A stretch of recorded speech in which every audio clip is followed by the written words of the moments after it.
2절에서 13절 말씀 보도록 하겠습니다. 지금 프로그램이 잘 안 넘어가서 다시 한번 하도록 하겠습니다.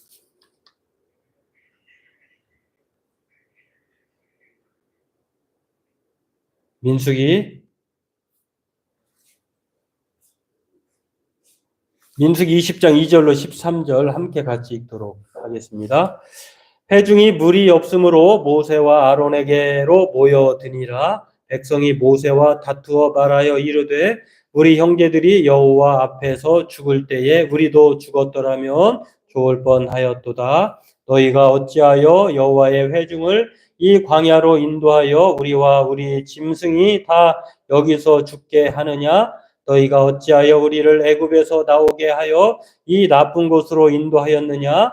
이곳에는 파종할 곳이 없고 무화과도 없고 포도도 없고 석류도 없고 마실 물도 없도다.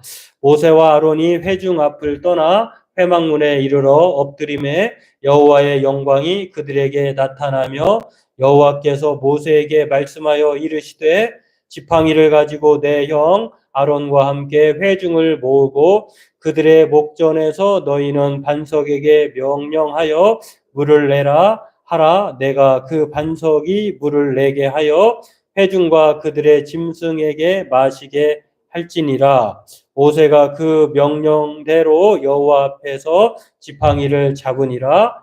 모세와 아론이 회중을 그 반석 앞에 모으고 모세가 그들에게 이르되 반역한 너희여 들으라. 우리가 너희를 위하여 이 반석에서 물을 내랴 하고 모세가 그의 손을 들어 그의 지팡이로 반석을 2번 치니 물이 많이 솟아나므로 회중과 그들의 짐승이 마시니라. 여호와께서 모세와 아론에게 이르시되 너희가 나를 믿지 아니하고 이스라엘 자손의 목전에서 내 거룩함을 나타내지 아니한 고로 너희는 이 회중을 내가 그들에게 준 땅으로 인도하여 드리지 못하리라 하시니라. 이스라엘이 자손이 여호와와 다투었으므로 이를 무리라 하니라. 여호와께서 그들 중에서 그 거룩함을 나타내셨더라. 아멘. 오늘은 무리바 사건인데요. 가데스 바네아에서 있었던 그 사건 중에 하나의 사건인데요. 무리바 사건은 사실 이 민수기에 2번에 걸쳐서 나옵니다. 가데스 바네아라고 하는 그 지역하고요. 또 다른 지역에 무리바라고 하는 또 다른 지역에 그런 무리바의 사건이 또 있습니다. 그러니까 다투다라고 하는 뜻인데요. 오늘 이 가데스 바네아의 2번 오늘 본문에 나오는 20장의 내용은 거의 광야 40년 세월이 흐른 뒤에 이제 뭐 조금 눈으로도 보이는 그러한 가나안 땅을 입성을 앞두고 벌어진 일이다라고 하는 것입니다. 오늘 이 많은 세월이 흘렀음에도 불구하고 광야 생활 막바지에서 이 가데스 바네아에서 무리바 사건이 터졌는데요. 이 사건이 무엇을 말씀하고 있고 또 이 사건을 통해서 하나님은 무리바의 무리다 이렇게 13절에 나와 무리라 이렇게 이름을 지었어요. 이제 이름을 지었다고 하는 것은 특별하게 하나님께서 대대로 뭔가를 교훈하시고자 이 사건을 기록해 두었다라고 하는 것인데 그만큼 의미 있는 사건입니다. 오늘 이렇게 총 5번째 불평 사건인데요. 오늘 이것에 대해서 무리바 사건을 살펴보고 함께 은혜 나누기를 원합니다. 이스라엘 백성들은 거의 한 광야 38년 생활, 총 합쳐서 출애굽에서까지 합치면 거의 40년 동안의 세월을 지나왔습니다. 적지 않은 시간인데요. 이 시간 동안 이스라엘 백성들이 가데스 바네아라고 하는 곳에 정착을 하게 되었는데요. 지금까지 오늘 본문은 5번째 이스라엘의 실패입니다. 5번째겠습니까? 하나님이 보실 때에는 큰 것만 기록해서 이스라엘 백성들의 반역 사건, 불평 사건 또는 실패 사건을 추려가지고 큰 것만 기록해 놓았다라고 생각해 볼 수 있는데 그 5가지를 먼저 보면은 오늘까지 4번에 걸쳐서 이스라엘 백성들의 실패가 있었습니다. 여러분도 기억하실 것인데요. 민수기 11장에 나와 있는 다베라 사건, 여기에서도 뭐 시내산을 출발한 지 얼마 되지 않아 가지고 뭐 환경 때문에 그래서 하나님께서 진영의 끝을 불살라 버리는 그런 사건이 첫 번째 실패 사건이 시작하자마자 실패했죠. 두 번째로는 가장 큰 실패이기도 한데 이스라엘 백성들 12지파를 정탐을 보냈거든요.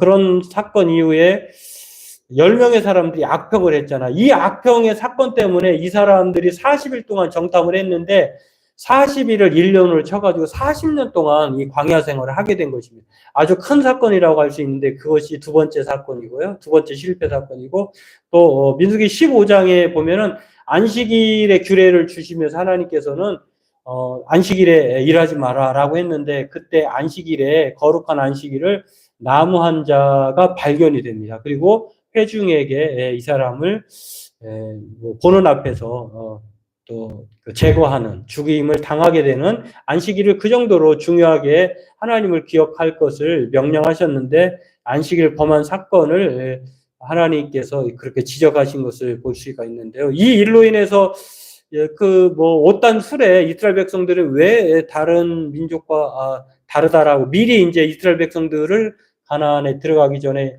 옷으로 구별하셨는데 그 옷의 옷단 술이라고 하는 단어의 술의 그 히브리어 단어에 그 숫자가 히브리어의 음가가 있다고 그랬잖아요. 숫자 하나하나에 알렙, 베트, 김멜이라고 하는 뭐 쭉 이렇게 히브리어의 단어에 그거에 숫자가 매겨져 있는데 술이라고 하는 단어를 총합을 해보면 623이라고 하는 숫자가 나온다고 합니다.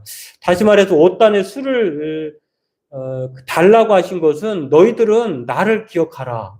613개가 모세 율법의 계명이거든요. 하나님이 주신 계명. 너희들은 특별한 민족이야. 나를 기억하며 살아라. 라고 하는 그런 뜻도 있고요. 또 뭐 어떤 학자들의 이야기는 매듭을 칠 때마다 5마디에 또 연결하는데 그 연결하는 그 숫자가 3, 6, 9인가 이렇게 아무튼 그 숫자가 있는데요. 그 숫자의 그 표기도 해보니까 야훼라고 하는 숫자라고 한다고 합니다. 그러니까 옷단 숫 자체는 613개의 계명과 함께 야훼라고 하는 의미를 가졌다라고 하는 것들을 이 사건을 통해서 세 번째 실패 사건을 통해 교훈하셨고요. 네 번째로는 얼마 지난 시간에 우리가 살펴보았던 대로 모세와 아론을 거역한 것이죠. 모세와 아론만 특별하냐라고 했을 때에 세 명의 그 반란군들이 일어났죠. 뭐 고라 자손, 대표적으로 고라 자손, 그리고 지파 중에도 르벤 가장 큰 첫째 12지파 야곱의 12지파의 르벤이라고 하는 자손의 후손인 다단이라고 하는 사람, 그리고 온이라고 하는 사람이 지휘관 250명과 함께 모세를 거역했는데 하나님께서는 이 사람들을 제거하고 모세와 아론을 하나님께서 세워주신 이 큰 사건이 네 번째의 실패 사건입니다. 그리고 오늘 이 르비딤의 가데스가 있고요. 바람 광야의 가데스가 있는데 르비딤의 무리바 사건, 가데스의 무리바 사건이 있는데 두 번에 걸쳐서 이 무리바 사건이 있었거든요. 이 무리바라고 하는 뜻은 다투다 이런 뜻이에요. 하나님께서 이 공통적으로 뭐 여기 밑에 하단에 보면 르비딤에서 물이 없어서 불평했었잖아요. 하나님께서 반석에서 물을 내어 주셨는데 이때에도 그 무리바 사건이 있었다고 하는 것입니다. 이때는 얼마 되지 않아요. 그런데 우측에 상단에 보면은 오늘도 가데스 바네아에서의 있었던 이 무리바 사건. 이 사건은 광야 거의 끝 지점에서 있었던 사건이다라고 하는 거죠. 같은 물의 사건이긴 하지만 그럼에도 시간이 많이 흘렀는데 이 가데스 바네아에서 무리바 사건은 물이 없어 하나님을 모세와 아론을 원망한 것은 하나님을 대적한 것은 좀 의미가 다르다고 하는 거죠. 시작할 때는 뭐 그럴 수 있다 치지만 그러나 지금 38년 동안 40년 동안의 세월을 돌이켜보면 이스라엘 백성들은 하루하루가 그야말로 기적이었다라고 하는 것. 생존이 불가능한 광야 지역을 38년 동안, 약 40년 동안 아무렇지도 않고, 뭐 목말라 죽지도 않고, 기근에 헤매지도 않고, 배고파 죽지도 않고 뭐 추위에 떨지도 않고 이렇게 살아온 것을 생각해 보면 야, 이 물이 없다라고 하는 것은 아주 순식간에 없어질 일이에요. 네, 그러나 이런 것들을 이스라엘 백성들은 생각하지 않고 하나님 앞에 그렇게 뭐 돌이켜서 하나님을 원망하고 있다라고 하는 것. 그렇습니다. 가데스 바네아에서 무리바 사건, 리비딤에서의 무리바 사건. 이 사건들로 인하여서 오늘 성경은 우리에게 첫 번째로 어떤 것을 가르쳐 주냐면요. 이 무리바 사건은 이스라엘 백성들이 물이 없어서 모세와 다툰 것이긴 하지만 여전히 이스라엘 백성들은 세월이 흘러도 변하지 않았다. 여전히 원망하고 불평하고 있는 것이 바로 이스라엘 백성이다라고 하는 것을 불평이 습관적이다. 예전에 그 만화 캐릭터 중에 파파스머프라고 하는 그 만화가 있었거든요. 투덜이가 있어요. 투덜이 스머프. 그 친구는 뭐든지 투덜투덜하는 그런 투덜이 스머프인데 이스라엘 백성들이 캐릭터가 바로 이 파파스머프에 나오는 투덜이 스머프가 아닌가. 왜냐하면 38년, 40년에 걸쳐서 야 정말 받은 복을 생각만 해도 어떻게 하루하루가 당장 다른 건 떠나서라도요. 그날 생각해 볼 때 물이 없어 뭐 갈증이 났다 생각하더라도 그날 먹은 만나와 메추라기만 생각해도 만나만 생각해도 야 오늘 어떻게 살았지? 하나님께서 오늘 눈이 내렸는데 눈처럼 흰 것을 내려주셨지. 그게 하늘의 기적적인 신비의 음식 만나였지. 이렇게 생각해 보면 물이 없는 것 뭘 그까짓 건 뭐 지금까지 뭐 아무런 염려 없는데 하나님이 어떻게든지 마련해 주실 거야 라고 생각할 수 있는데 그렇지 않았다라고 하는 것입니다. 이들의 불평은 무엇입니까? 물이 없다고 말을 하지만 사실은 뭐 모든 불평거리를 다 끌어냅니다. 괜히 살았다. 250명 죽었을 때에 우리도 죽었을 것이었다라면 더 행복했을 것이다. 어떻게 광야에서 죽지 않았는가? 이렇게 지금까지 지금 여기서 죽어야 되는 게 원망스럽다는 거예요. 여러분, 이 4번의 실패 사건에 반드시 따른 것은 죽음이었잖아요. 그러면 4번의 죽음의 기회가 큰 것만 따져도 4번이나 있었는데 그때는 아무 말 안 하다가 지금에 와서 이렇게 막바지 얼마 남지 않은 고지가 보이는 가나안 땅을 앞두고 이렇게 불평하고 있다라고 하는 것입니다. 이렇게 40년이 지났지만 나아진 것이 전혀 없다고 하는 것이 무리바 사건의 첫 번째 교훈이다라고 하는 것입니다. 그렇습니다. 지금까지 살아온 것이 무엇이었을까요? 그것은 다 하나님 덕분이었죠. 그럼에도 불구하고 지금의 생활을 잠깐 어렵다라고 하나님을 원망한다고 하는 것은 지금까지 이스라엘 백성들이 어떻게 살아왔는가를 잊어버렸다고 하는 것. 그리고 습관이 불평이었다라고 하는 것들을 말할 뿐만 아니라 이스라엘 백성이 가데스 바네아에서 이 물 부족으로 불평한 것은 그야말로 지금까지의 하나님의 은혜를 완전히 망각한 마음을 일부러 생각해 보고 싶지 않은 그런 완악한 상태였다라고 하는 것을 알 수가 있습니다. 다시 말해서 이 무리바 사건은요, 하나님의 은혜를 감사하지 않은 것에서 비롯되었다라고 하는 것을 이 첫 번째 교훈을 통해서 알 수가 있습니다. 이런 사람들이 신약 성경에도 나옵니다. 그 제자들 말고 따라다니는 무리들이 있어요. 여기에는 뭐 예수님께서 때로는 불쌍히 여기셔서 광야에서 말씀을 가르치며 되돌아 보내기 안타까워서 앉히시고 먹이시기 위해서 이렇게 오병이의 기적도 행하시고 또 칠병이의 기적도 행하셨는데 중요한 것은 이 무리들은 자신의 이해에 따라서 자신이 필요할 때 그것을 얻기 위해서 예수님께 왔다는 것입니다. 그러나 정작 예수님께서 고난당하고 십자가에 달리실 때는 같은 사람인데 십자가에 못 박으라고 외쳤던 사람들, 그리고 예수님 곁을 다 떠났던 사람들이 신약 성경에도 나오는데요. 이런 사람들을 가리켜서 무리라고 하는데 제자가 아닌 무리. 이 사람들을 가리켜서 또 그에 따른 용어가 무리 근성이다라고 하는 것. 좋으면 삼키고 달면 삼키고 쓰면 내뱉는, 언제라도 자기의 이해관계에 따라서 있기도 하고 떠나기도 하는 그러한 사람들이 바로 이스라엘 백성이고 신약 성경의 무리들이었다라고 하는 것. 결국 이 이스라엘 백성이나 무리들의 공통점은요, 결국 하나님의 은혜에 감사하지 않는 삶에서 나타나는 것이었다라고 하는 것입니다. 그러므로 오늘 저와 여러분들도 감사 아니면 뭐 불평이겠죠. 원하기는 이 불평의 사람이기 이전에 하나님이 주신 은혜들을 생각해 보면 불평 이전에 우리가 하나님 앞에 감사할 수 있는 것들이 참으로 많다라고 하는 것들을 생각하면서 하나님과 다투는 무리바의 사람이 아니라 하나님의 은혜를 기억하는 감사의 사람이 되길 주의 이름으로 소망합니다. 두 번째는요, 이 무리바 사건이 우리에게 보여주는 은혜의 메시지는 여전히 하나님은 변하지 않고 은혜를 베푸시고 있다라고 하는 것입니다.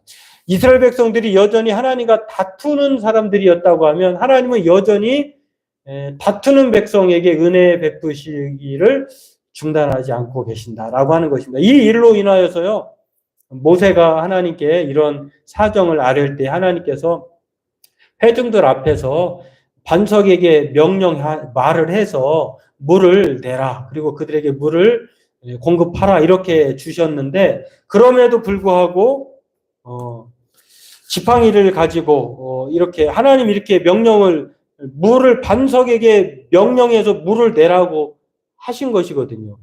이걸 보면은 하나님은 여전히 불평하고 원망하는 이스라엘과 다르게 하나님은 은혜를 베풀기를 원하셨다라고 하는 것을 알 수가 있습니다. 이런 하나님의 메시지를 받고 순간 모세도 혈기가 있기 때문에 아무리 온유하고 지도자라고 할지라도 하나님이 좀 이렇게까지 하시려고 하는 것에 대해서 여러 가지 속이 상해는 어쩐지 모르지만 하나님은 분명히 반석에게 명령해서 물을 내라고 했는데요. 그러나 모세는 그렇게 하지 않았죠. 모세가 손을 들어가지고 그 지팡이로 반석을 2번 쳐버립니다. 그리고 물을 많이 솟아나게 했는데, 여러분, 이 쳤다고 하는 것은 사람들에게 보여주는 거잖아요. 말을 하면, 이거 하나님께서 모세에게 뭔가를 지시하셨구나. 역시 우리는 잘못됐어. 역시 하나님이셔. 이렇게 할 수 있는데, 모세가 지팡이를 쳤다고 하는 것은 이 관심도, 주목도를 누구에게로 받게 하는 것이냐면은 자신에게 가게 했다고 하는 것입니다. 그래서 하나님은 이 일로 인하여서요, 하나님은 이스라엘 자손 목전에서 하나님의 거룩함을 나타내지 않은 이 모세를 향하여서 미리암도 죽었고, 이제 아론도 죽을 것이고, 모세도 결국에는 이 가나안 땅을 들어가지 못하고 여기서 이제 광야에서 죽게 되는, 눈을 감게 되는 그러한 비극을 맞게 되는데요. 이 말을 가지고 또 모세가 천국에 갔느니 못 갔느니 또 구원 못 받았느니 이런 뜻으로 말한 것이 아니라고 하는 것입니다. 이 일로 인하여서 모세가 이 정도라고 하면 이스라엘 백성들은 더 한다는 거예요. 모세가 이렇게 이 일로 인하여서 약속의 땅에 못 들어갔다고 하면은 그보다 더 악한 사람들, 습관적으로 불평하는 사람들, 원망했던 사람들이야말로 꼼짝없이 광야에서 죽음의 신세를 갖게 되는 것이겠죠. 이렇게 이 무리바 사건을 통해서요, 여전히 하나님은 은혜를 베풀기를 원하셨다라고 하는 것입니다. 그래서 칼빈 같은 경우는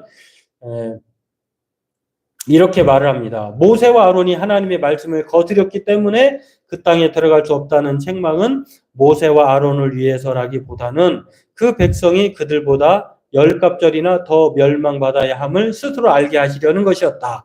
왜냐하면 그들이 불순종함으로써 그 거룩한 사람들을 악하게 만들었으며 그리하여 이 거룩한 자들이 지나친 열심 중에 믿음으로부터 거의 떨어져 나가게 되었기 때문이다.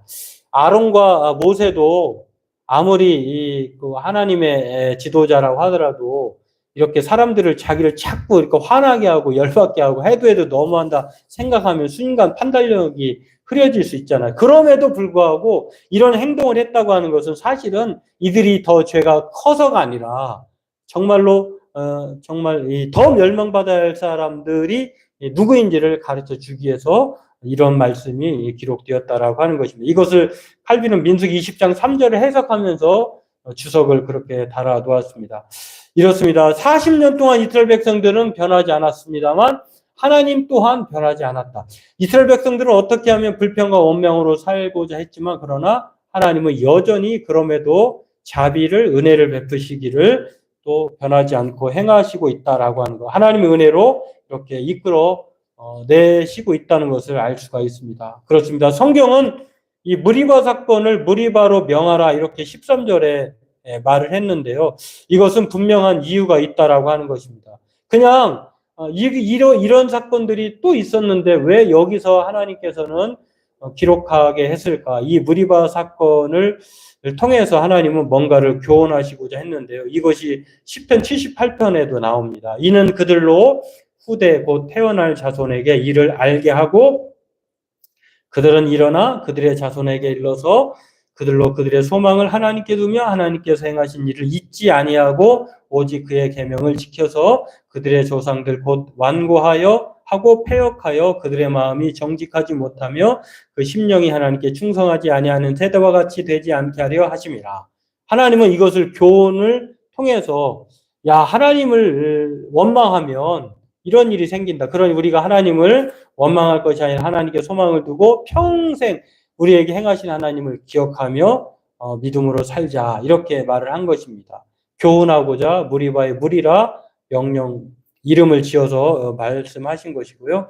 시편 95편 8절에도 무리바에서와 같이 또 광야의 마사에서 지내던 날과 같이 너희 마음을 완악하게 하지 말지어다. 다시 말해서 이 무리바 사건은 이스라엘 백성들의 완악함을 고발하는 사건이다라고 하는 것과 더불어서 하나님은 그럼에도 우리의 돌 같은 마음을 살 같은 은혜를 베풀어 주고자 하는 은혜에 있어서는 무한하시고 영원하시다라고 하는 것을 가르쳐 줍니다. 오늘 저와 여러분들도 이 무리바 사건이 주는 두 가지 큰 교훈을 통해서 우리는 하나님의 거룩함을 나타내어야 할 사람들이다라고 하는 것. 늘 그것은 하나님의 거룩함을 나타내야 하는 것은 날마다 하나님께 은혜에 감사하는 삶을 사는 것입니다. 내가 나된 것은 오로지 하나님의 은혜다. 오늘 내가 살아가는 것은 하나님의 은혜 덕분이다라고 하는 것들 늘 생각할 뿐만 아니라 우리가 날마다 살면서 하나님의 거룩함을 드러내는 내가 했습니다가 아니라 하나님이 하셨습니다